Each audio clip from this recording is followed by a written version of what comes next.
보통 큰 교회에서 목사님 한 분이 담당하는 이 교구 하나가 한 300가정 정도를 관리해요.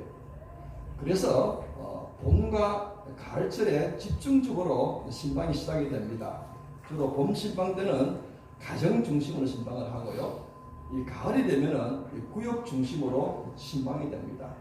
보통 보면은 이제 3월 달쯤 되면은 신방이 시작되어 가지고 6월 말이나 7월 초까지 계속 신방이 이어지고요.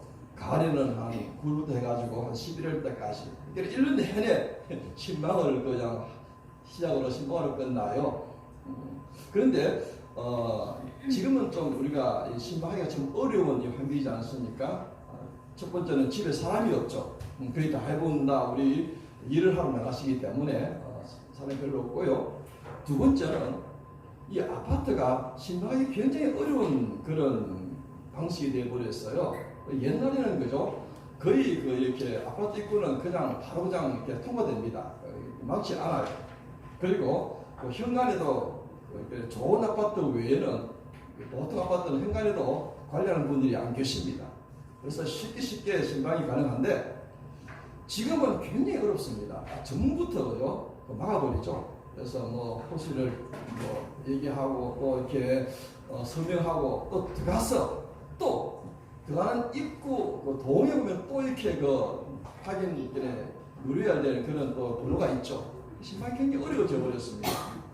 근데 옛날에는 참 신방이 참 좋았고 또 가정에 하면 대체로 가정주부들이 많았어요. 그래서 신방이 참 잘 되었는데 그 신방에 관한 이야기입니다. 그런데 신방을 하면 그죠? 물론 우리 목사님들도 준비를 해야 되지만은 이 구역 식구들도 긴장을 해요. 준비를 하죠. 보통 날하고 다르게 준비를 합니다. 그 준비할 것 중에 하나가 바로 식사예요. 식사. 목사님이 어떤 음식을 좋아할까? 그래도 1년에 한 번 우리 집에 오셨는데 뭐라도 좀 목사님이 원하시는 것을 좀 대접하고자 하는 그런 마음들이 있어요. 그래서 이 목사님이 무엇을 좋아하실까? 신방 한 구역 있으면은 그 다음 구역 식구들이 꼭 물어요. 목사님 이 음식을 이렇게 드시는데 목사님 젓가락이 어느 곳이 가장 안에 가득나? 이렇게 물어요. 그런데 혹시 목사님들이 잘못 말해버리면 큰일 납니다. 왜냐하면은 실제 있었던 얘기예요. 어떤 목사님이 신방을 하시다가 교인들이 다 사는 형편이 안 좋으시니까 교인들이 물어요. 목사님 어떤 음식 좋아하십니까? 그러니까 목사님이 그죠? 교인들 입장을 이해한다고 저는 아무거나 다 좋아하는데 칼국수 좋아합니다. 이렇게 말했어요. 근데 이분은 이 국수를 굉장히 싫어하시는 분이고 국수 드시면은 이 위가 그래서 못 받아들여요. 그런데 교인들은 그것을 그대로 받아들인 거예요. 목사님은 칼국수를 좋아하십니다. 신방 가는 데마다 칼국수. 오늘도 칼국수. 내일도 칼국수. 목사님은 신방을 갔다 오면은 막 집에서 탈이 나는 거예요. 그래서 이 음식은 참 조심해야 되는 것이고요. 참 재밌는 것은 시골은 거죠. 좀 이렇게 참 재미있어요. 어느 가정에 가서 계란을 많이 먹으면 거죠. 그 다음 가져가면은 이 바구니에 계란을 담아가지고 그냥 수십 개를 담아가지고 내놓는 경우도 있고요. 또 감자도 그런 경우도 있습니다. 가다가 참 감자가 맛있네요 하면은 그 다음 집에는 다음날 그 감자가 한 숟갈이 올라와요. 그래가지고 조심해야 되는데 아무튼 이게 식구들이 그죠? 목사님 대접한다고 정성을 담아서 묻지 않습니까? 그래서 목사님의 젓가락이 어느 반찬에 가장 많이 가느냐? 그래서 어느 반찬이 많이 간다 하면은 그 반찬 중심으로 뒤에 있는 구역이나 가정에서 준비를 해요. 그것을 어떤 목사님이 힌트를 얻어가지고 하나님의 젓가락, 하나님께서 그의 자녀들에게 무엇을 가장 원하시는가? 하나님의 젓가락이 가장 많이 가는 곳이 무엇인가? 그래서 그런 비유로 하나님의 젓가락이라는 단어를 썼는데 제가 목회하면서 참 맞다, 참 적절한 비유다. 하나님께서 그 자녀들의 삶을 보시면서 하나님이 가장 원하시고 기뻐하시고 받기를 원하시는 그런 자녀들의 삶이 무엇인가? 오늘 본문이 이제 그 하나님이 기뻐하시는 삶에 관한 말씀을 우리들에게 전부해 주겠다는 것입니다.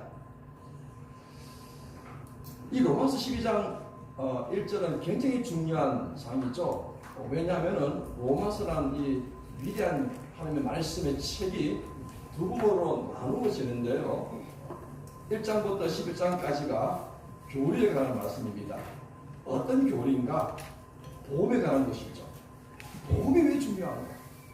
왜 우리가 구원받게 되었는가에 대한 복음에 대한 믿음의 원리에 대해서 아주 자세하게 특별히 논리적으로 11장까지 사도 바울이 적었어요.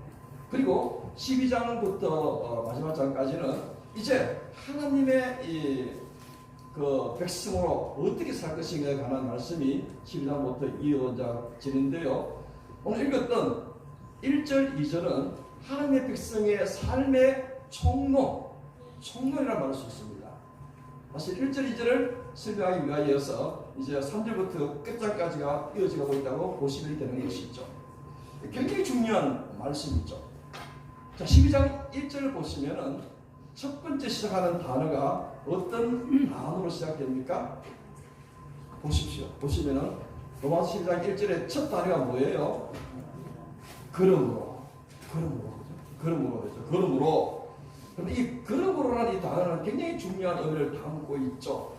그러므로라는 것은 거죠. 우리가 대화할 때 그러므로 이렇게 말하는 이유는 앞에 있는 내용을 이제 가지고 그 결과 그러므로 너희는 어떻게 하라 이렇게 그 단어가 쓰지 않습니까? 그러므로라는 단어라는 것은 결국 앞에 있는 단어를 이끌고 오죠.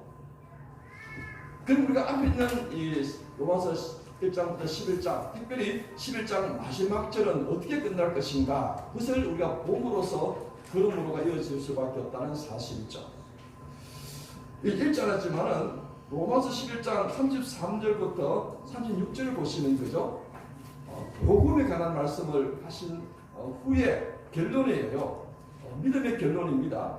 정말 너희들이 어떻게 죄와 허물로 죽을 수밖에 없는 인생이었는데 어떻게 너희들이 이렇게 하나님의 자녀가 되었고 영생을 얻게 되었는지 그 이유가 무엇인지 하나님의 말할 수 없는 놀라운 기적과 은혜와 자비로 말미암아 너희들이 이 믿음의 자리, 구원의 자리에 오지 않았는가? 이 모든 것들이 얼마나 놀라운지 사도 바울은 로마서 11장 이 교리의 마지막 부분에 이렇게 결론을 내립니다. 33절 보니까 깊도다, 깊도다.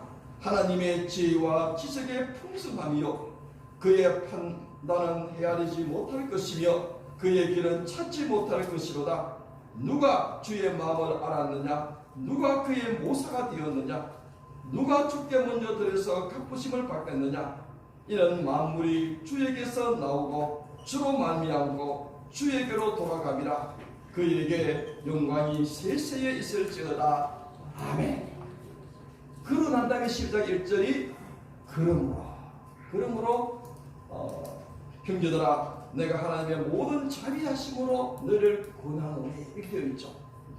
그러니까 하나님의 모든 자비하심에 대한 언급이 우리가 읽었지 않습니까? 그런 마음으로서 내가 너에게 그런다.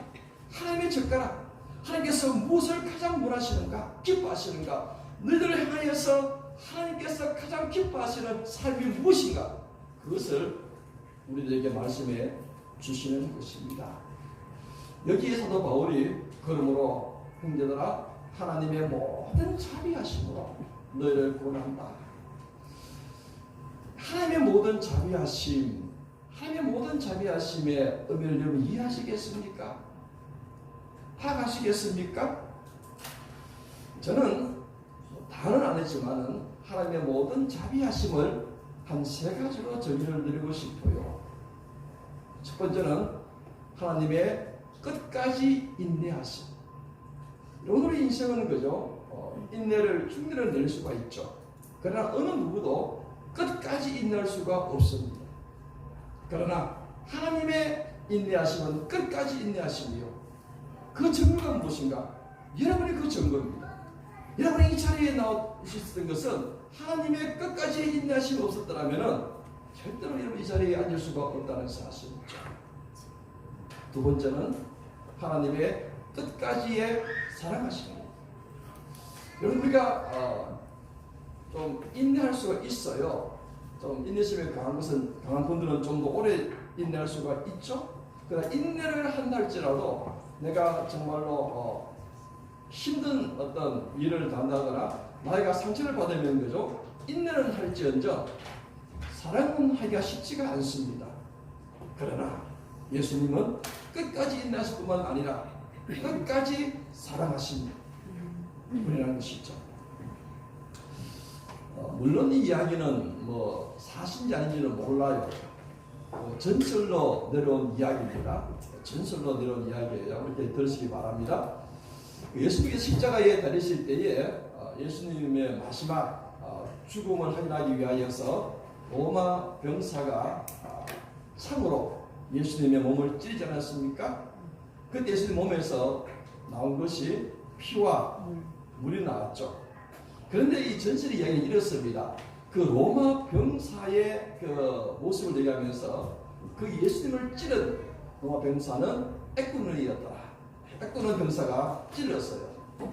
그런데 그 예수님 몸에서 나온 물과 피가 하필이면은 그 찌른 애꾸눈의 눈 속에 들어가 버렸다는 사실이죠. 그래서 이 애꾸눈은 갑자기 눈을 감으면서 큰일 났다. 내 인생의 종치게 되었다.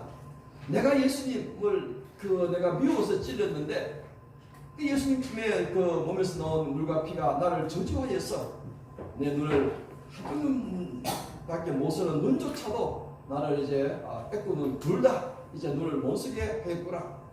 순간적으로 눈을 감으면서 그 당시에 엄청난 두려움을 느꼈어요. 조금 시간이 흐른 뒤에 먼저 그 보이는 눈을 한번 떠봤어요. 떠보니까 보이는 거예요. 원래 보이는 거니까 보이는 것이죠. 근데 놀라운 것은 이 보이지 않는 애꾸는 한쪽 눈도 혹시 하면서 눈을 떴는데 그럼 보였겠습니까? 보였다는 사실이죠. 그래서 애꾸눈이 너무 놀라고 너무 감격하여서 이 찌른 창을 던지고 외치면서 정말 주님이시. 나는 저분을 저주에 찔렀는데 주님은 나를 오히려 사랑으로서 내 이 망가진 한쪽 눈까지도 고쳐주셨다. 이분이 진정한 구세주다. 이렇게 외쳤다는 그런 이야기가 있습니다. 물론 전설적인 이야기죠. 아무튼 그 이야기 의미가 무엇입니까? 끝까지의 사랑입니다. 그리고 이런 인내심과 끝까지의 사랑이 한 번으로 끝나는 것이 아니라 반복하여 이루어졌다는 것입니다. 아마 이러한 예수님의 모습이 모든 자비하심의 어떤 속에 포함되지 않겠는가? 이런 모든 자비하심으로 너에게 간곡히 간구한다. 하나님께서 너희를 하여서 무엇을 원하시고 무엇을 기뻐하시는지 오늘 바로 그것이 너희 몸을 하나님이 기뻐하시는 거룩한 산 제물로 드리라. 이것이 너희의 영적 예배니라 되겠죠. 이것이 바로 하나님께서 원하시는 하나님의 젓가락이 가장 많이 가는 모습이에요. 쉽게 말하는 거죠. 예배죠. 예배의 삶. 여러분 하나님께서 가장 원하는 삶은 예배의 삶이에요. 예배의 삶. 꼭 여러분 제가 예배 참석을 억지로 하는 것이 아니라 하나님께서 원하시는 거예요. 제가 원한다 하면 여러분 예배 참석 그냥 빠지셔도 괜찮아요. 그런데 성경을 보시면은 그것은 하나님이 원하신 것이라고 오늘 분명히 말씀하셨죠. 하나님이 기뻐하시는 거룩한 영적 예배다. 예배라는 것이죠. 우리가 앞으로 이제 민수기를 뒤로 올 때에 공부할 텐데요. 민수기를 보시면 1장부터 10장까지가 아주 읽기가 참 재미없는 이야기인데요. 그런데 그 이야기 굉장히 중요한 의미를 담고 있습니다. 그러니까 이제 광야를 이제 행군하게 시작되는데요. 광야 행군의 준비 기간이 바로 민수기 1장부터 10장까지가 이루어졌는데 그게 가장 중요한 주제가 진행도예요. 진행도. 광야에서 이 이스라엘 백성들이 어떻게 진행하고 특히 어떻게 지인치는가, 지인 배치에 관한 이야기가 집중적으로 그런되어 있습니다. 그런데 그 지인 배치의 가장 중요한 그림이 항상 모든 백성들, 하나님의 백성들은 이 성막을 중심으로 지어지게 되어 있어요. 항상 지인의 중심은 성막입니다. 성막이고 그 성막 바로 이 곁에에 레위인들이 동서남북으로 지어지게 되어 있고요. 그리고 그 레위인들 주위로 12지파가 3지파씩 동서남북으로 진출되어 있어요. 이것은 지인의 배치도입니다. 그리고 이 지인의 배치도는 훗날 요한계시록 21장 새 하늘, 새 예루살렘이 이 땅에 내려올 때도 그 모습이 거의 대동소이하게 되어 있어요. 여러분, 그 민수기의 이 삶은 광야의 삶이죠. 이스라엘 백성들이 그 광야를 통과할 때에 어떻게 광야를 통과할 수 있는가, 그 원리가 무엇인가에 관한 말씀이죠. 넓게 우리가 영적으로 해석한다면 오늘 우리 믿음의 사람들이 이 세상의 광야 같은 세상을 어떻게 승리할 수 있는가에 관한 비결을 민수기가 우리에게 보여주는 책이 민수기라는 것이죠. 우리도 마찬가지입니다. 여러분, 우리 믿음의 백성들이 이 광야된 이 땅에 어떻게 승리하며 갈 수 있는가? 똑같아요. 우리의 삶의 중심에 예배가 있습니다. 예배 삶의 중심에 되어야지만이 우리가 이 땅을, 광야 같은 이 땅을 승리할 수 있다는 것을 우리가 알 수 있는 것이죠. 그래서 에베소서 1장 14절의 말씀에 하나님의 복음에 관한 놀라운 복을 응하신 후에 이것은 너희들이 하나님의 영광을 위하여서 찬미하려 너희를 세웠다, 그렇게 말씀해주고 있습니다. 아무튼 우리 이 예배의 삶은 우리가 두 가지를 우리가 볼 수가 있어요. 예배의 삶이 참 중요한데요. 예배의 삶은 두 가지 예배의 삶이 있습니다. 오늘 본문을 자세히 보시면은 하나는 여러분이 잘 아시는 예배당에 모여가지고 예배를 드리는 마음으로 신령으로 드리는 예배. 그래서 요한복음 4장 23절에서도 하나님은 예배하는 자를 찾으시느니라. 예배하는 거죠. 하나님께서 인생의 많은 인생을 보실 때에 특별히 예배하는 자를 찾는다는 것이죠. 그 예배가 바로 이런 모습. 우리가 주의 전에 나와서 마음껏 우리가 신령과 진정으로 예배하는 이 예배의 삶이 참 중요하죠. 우리가 공예배를 특별히 빠져서는 안 되고요. 가급적이면 공예배 중심의 삶을 사셔야 돼요. 이 시대가 너무 바쁘고 너무 분주해가지고 우리가 쉽게 잊어버릴 때가 많은데, 아무튼 하나님의 그 마음을 우리가 아실 필요가 있는 것이고요. 또 하나 이제 중요한 것은 우리가 쉽게 우리가 잊어버리기 쉬운 것이 예배라는 것은 거죠. 예배당 안에서의 이 예배만 예배가 아닙니다. 나가서의 삶도 예배예요. 그래서 오늘 말씀 보니까 너희 몸으로 드리는 예배가 있어요. 너희 몸을. 사실은 예배당에서 드리는 예배는 우리가 1시간 짧지 않습니까? 그러나 우리의 모든 삶의 자리는 삶의 현장이에요. 그에서 삶으로 하나님께 예배를 드리라는 것이죠. 그래서 너희 몸을 하나님이 기뻐하시는 거룩한 산 제물이 되어라. 이것이 바로 하나님 기뻐하시는 영적인 예배다. 삶으로 드리는 것이죠. 이 삶이라는 것은 거기에 시간이 포함되는 것이고요. 거기에 우리의 모든 노력들이 구체적으로 포함되는 것이죠. 그리고 예배라는 것은 그냥 마음으로 드리고 영적으로 드리는 것도 예배지만, 또 중요한 것은 우리의 삶으로 드리는 것이 굉장히 중요한 예배의 삶이다. 우리의 인생 자체가 사실은 거죠. 예배의 삶이라 그렇게 보시면 됩니다. 에베소서 5장 8절 이하 말씀에 이런 말씀이 있습니다. 너희가 전에는 어둠이었더니 이제는 주 안에서 빛이라. 빛의 자녀들처럼 행하라. 빛의 열매는 모든 착함과 어려움과 신실함이라. 여러분은 빛이에요. 빛의 삶을 사셔야 된다는 것을 주님께서 말씀하셨죠. 너희는 세상의 빛이다. 그리고 너희 빛을 세상에 비추구라. 그러면은 세상 사람들이 너희의 착함을 보고 하늘에 계신 하나님께 영광을 돌리게 될 것이다. 이걸 삶의 예배라는 것이죠. 모든 착함, 그리고 의로움, 그리고 진실한 삶이에요. 여러분, 성경에서 말하는 모든 착함이 무엇인가? 여러분, 착하게 살라 말 들었지만은 성경에서 말씀하시는 이 모든 착함이라는 단어를 이 원어를 보시면 우리 이해할 수 있는데요. 이 착함의 그 출처는 아가페라는 단어에서 나왔습니다. 그러니까 이웃을 향하여서 이기적인 그런 사랑이 아니라 정말 조건 없는 사랑을 우리가 베풀 때에 거기에서 진정한 착함이 발생하는 것이죠. 어떤 데 조건을 걸고 사람을 사랑할 때는 이런 착함이 나타나지 않지만은 조건 없는 사랑을 걸고 내가 이웃을 돕고 이웃을 행한다면은 거기에 착함이 아름다운 모습이 정리된다는 사실이 있죠. 이런 삶을 살아가는 것이고요. 또 의로움, 바로 의로움. 여러분 의롭다 하는 이 단어는 법적인 용어인데요.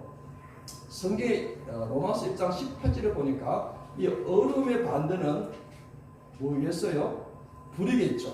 불의. 의로움의 반대는 불인데 이 불의는 불경건에서 나온다고 성경은 말하고 있어요.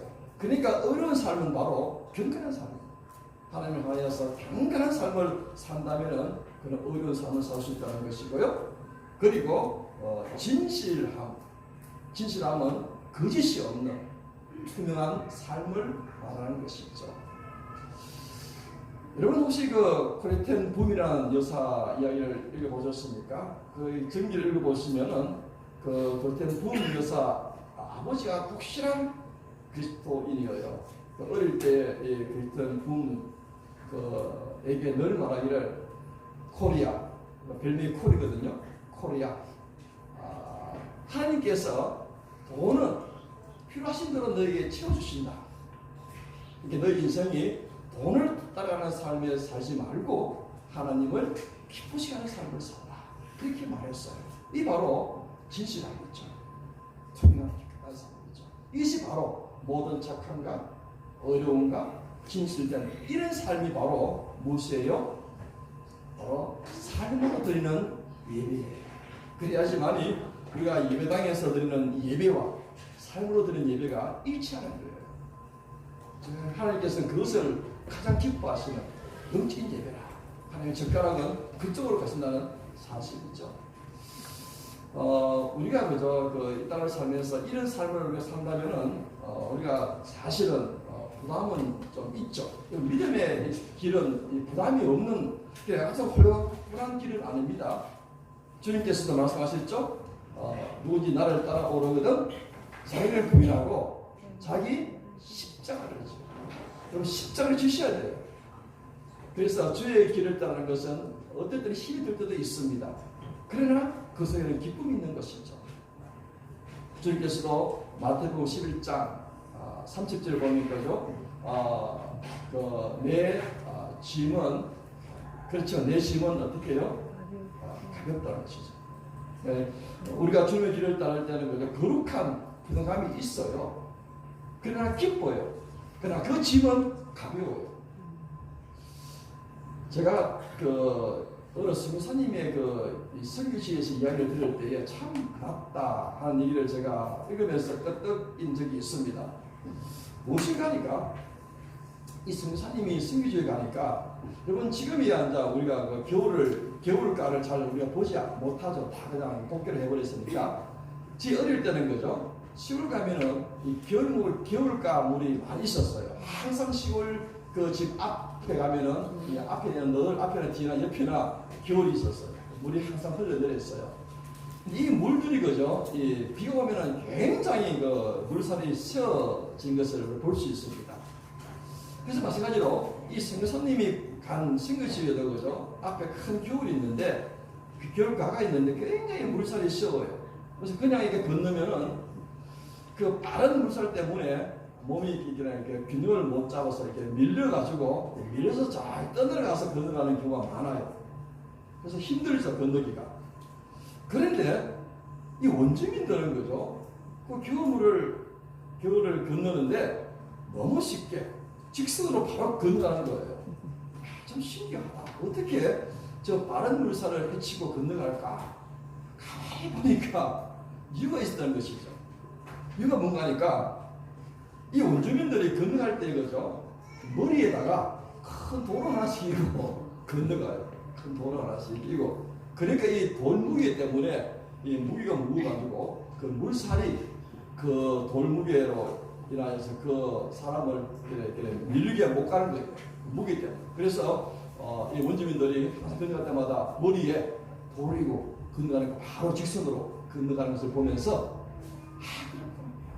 우리 믿음의 백성들도 하나님의 거룩한 부담이 있어야 되구나. 거룩한 부담을 가지고 가야지 되지. 깨끗하게 나는 아무것도 안 할 거야. 내가 빈손으로 살 수는 없다는 것이죠. 그래서 거룩한 부담이라는 것이 있죠. 하나님께서 원하시고 기뻐하시는 것은 바로 그런 것이죠. 여러분 이 예배가 그죠? 참 우리 어떻게 보면은 참 드리기가 쉽지 않는 그런 모습이죠. 우리 시간을 내야 되고요, 봐야 되고요. 또 우리의 삶에서도 마찬가지죠. 나는 우리 신앙사람들은 다 이렇게 거짓말하고 사기치고 사람을 속이고 뭐 잘 사는데 우리는 이런 정말로 삶으로서 착하고 의롭고 진실하게 살아가는 거죠. 손해볼 때가 참 많이 있습니다. 어떨 때는 저 바보야 소리 들을 수도 있어요. 왜 그렇게 사느냐? 그러나 중요한 것은 우리의 삶은 하나님께서 원하시는 삶을 사는 거예요. 하나님께서 기뻐하시는 삶을 사는 것이 가장 성공한 삶입니다. 제가 왜 그런가 하니까 제가 마지막으로 예를 하나 들게요. 어떤 분들은 그죠? 인생을 가르쳐서 인생은 마치 바둑등과 같다고 비유를 해요. 여러분 그 바둑 잘 두십니까? 바둑을 두면 그죠? 다 뜬 후에 끝나고 그냥 집에 가지 않습니다. 다 뜬 후에 하는 일이 있죠. 바둑 용어로 말한다면은 복기. 네, 자기가 뜬 것을 다시 한번 이렇게 다시 놓으면서 무엇이 문제이고 무엇이 네가 잘못되었는가 그걸 복기를 하죠. 반드시 복기를 합니다. 그런데 여러분 그 놀라운 것은 그죠? 이 복기하는 기사들 보면은 보통 그 한 250에 300수를 바둑알을 두는데요. 그걸 정확하게 복기를 해요. 정확하게 바둑알을 확 그냥 깨끗하게 판 위에 그죠? 제가 뜬 것을 보통 2-3시간 뜨지 않습니까? 그대로 복귀합니다. 하나도 안 틀려요. 그걸 볼 때마다 참 놀랍지 않습니까? 여러분 보통 인간의 그 기억력으로는 한 3-40개 정도밖에 복귀가 안 된대요. 내가 그 바둑을 떴는데 내 기억으로는 한 3-40개가 그 밖에 안 돼요. 근데 250, 300개의 바둑 그 수를 복귀할 수 있는 것은 무엇인가? 그래서 어떤 분은 물어봤대요. 물어보니까 어떻게 300개 되는 그 수를 복귀할 수 있는가? 그 기사분이 하는 말이 가능하다는 것이죠. 어떻게 가능하니까 내가 바둑을 내가 뜰 때에 바둑돌을 바둑판에 놓을 때에 의미 있는 바둑알은 반드시 복귀할 수 있다는 사실이죠. 여기 250수든 300수든 의미 있는 바둑알들은 반드시 복귀할 수 있다는 것이죠. 그래서 내가 300개의 바둑을 내가 다시금 내가 뜬 것을 놓는다 할지라도 그 하나는 전부 다 내가 의미 있게 두기 때문에 복귀할 수 있다는 사실이죠. 여러분 인생을 바둑판 또 우리 삶을 바둑알로 비유하죠. 인생은 바둑판에 바둑알이라는 삶을 놓을 때에 결국은 남는 것인 거죠. 여러분 남는 것이 훗날 남는 것이 무엇이겠어요? 여러분 인생을 복귀할 때에 여러분 인생에 반드시 복귀가 되어야 됩니다. 지금 앞에 우리 인생을 반드시 복귀할 수밖에 없는 것이죠. 복귀할 때에 이 바둑의 전문 기사처럼 의미 있는 것만 주님 앞에서 복귀되는 거예요. 성경의 원리예요. 여러분 하나님 앞에 무엇을 복귀할 수 있겠습니까? 의미 있는 특별히 하나님께서 기뻐하시는가? 하나님께서 우리 인생에서 가장 무엇을 기뻐하시는가? 그것만 복귀가 되지 않겠습니까? 그 기뻐하는 삶이 무엇입니까? 이것이 바로 로마서 12장 1절에 있는 말씀이죠. 너희 몸을 하나님이 기뻐하시는 거룩한 산 제물로 드리라. 이는 너희가 드릴 영적 예배니라. 하나님이 기뻐하시는 거룩한 산 제물. 여러분, 제물은 두 가지 의미가 있는 것이죠. 온전히 드리는 것이고 흠없는 것을 드리는 거예요. 그래서 이 제물을 통하여서 우리의 모든 것은 하나님께로 와서 우리의 모든 것은 하나님께 드려야 된다는 것이 이 제물 속에 있는 정신입니다. 사랑하는 성도 여러분, 하나님은 여러분들을 너무나 사랑하십니다. 그래서 내 소유라 말씀하셨죠. 내 보배라 말씀하셨습니다. 여러분, 하나님 기뻐하시는 여러분, 무엇을 하나님께 드리겠습니까? 훗날 여러분의 인생을 어떻게 주님 앞에서 복귀하겠습니까? 하나님이 기뻐하시는 거룩한 산 제물로 기쁨으로 여러분의 삶을 복귀하시는 귀한 인생의 그런 되시기를 간절히 바랍니다. 기도하시겠습니다.